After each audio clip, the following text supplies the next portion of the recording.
Polda Sumbar bongkar ratusan kasus narkoba mulai dari awal Januari hingga April 2025. Dari 436 tersangka yang diamankan, 13 orang diantaranya berkelamin perempuan. Mulai dari awal Januari hingga April 2025, Polda Sumbar bersama jajaran Polres berhasil mengungkap sebanyak 355 kasus narkoba dengan jumlah tersangka sebanyak 436 tersangka. 13 orang diantaranya perempuan dan saat ini sedang dalam proses penyidikan. Sedangkan barang bukti yang berhasil diamankan oleh Polda Sumbar dan jajaran adalah sabu seberat 7,06 kg, ganja dengan total 199,34 kg, dan pil ekstasi sejumlah 1.584,5 butir, ditambah 8,09 gram. Para tersangka penyalahgunaan narkoba ini bervariasi mulai dari Polri, swasta, mahasiswa, buruh, dan pengangguran. Kasus penyalahgunaan narkotika melalui proses penyelidikan yang berawal dari adanya informasi masyarakat serta melalui undercover buy yang dilakukan Satker di Res Narkoba Polda Sumbar beserta Satres Narkoba sejajaran Polda Sumbar. Kapolda Sumbar Irjen Pol Gatot Trisuryanta menyampaikan pengungkapan ini merupakan komitmen kuat dari kepolisian dalam upaya pemberantasan narkoba di wilayah Sumatera Barat. Dan ini semua kita gelurakan, ya tidak hanya beberapa desa, tapi semua kabupaten kota itu wajib membuat kampung bebas narkoba.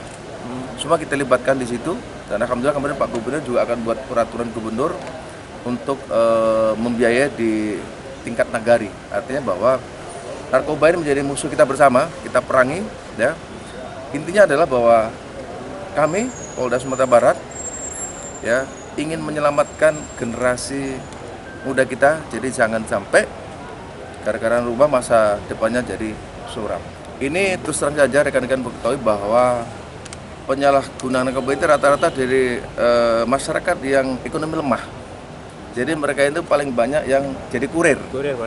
Itu paling banyak jadi kurir. Itu ini kan juga ini menjadi masalah bersama. Jadi tidak hanya masalah penegakan hukum saja, tapi ini tentunya juga bagaimana menyelesaikan akar masalahnya. Ini kan masalah ekonomi. Nah, saya kira ini juga menjadi komitmen tadi.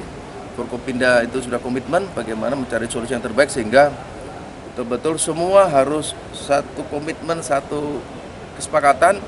Tidak hanya memerangi, juga edukasi, juga mencegah sehingga semua terselamatkan. Kapolda menambahkan polisi tidak hanya penegakan hukum saja, namun juga berkolaborasi dengan pemerintah provinsi, kota, dan kabupaten untuk mencari solusi yang tepat. Salah satunya membuat kampung bebas narkoba di nagari-nagari dan desa, karena narkoba telah menjadi musuh bersama karena dapat mengancam masa depan generasi anak bangsa. Para tersangka dapat disangkakan pasal 114 ayat 1 dan 2, pasal 112 ayat 1 dan 2, serta 111 ayat 1 dan 2 dari Undang-Undang Nomor 35 Tahun 2009 tentang narkotika. Syawaludin, Padang TV.